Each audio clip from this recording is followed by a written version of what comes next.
தீ இருந்தால் அங்கே புகை இருக்கும், உறவிருந்தால் கொஞ்சம் பகை இருக்கும், கடல் இருந்தால் எங்கோ கரை இருக்கும், கதை இருந்தால் ஏதோ முடிவிருக்கும். வாழ்வும் வாராமல் சாவும் நேராமல் ரெண்டும் இல்லாமல் மண்ணில் வாழ்கின்றாய். பெண்மை கண்டாலே தாய்மை காண்கின்றாய்.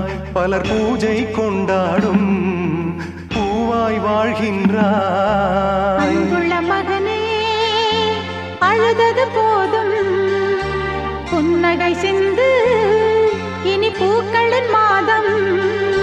கடவுளும் நீயும் ஒரு தாய் பிள்ளை, இருவரும் தனிமரம் தானே.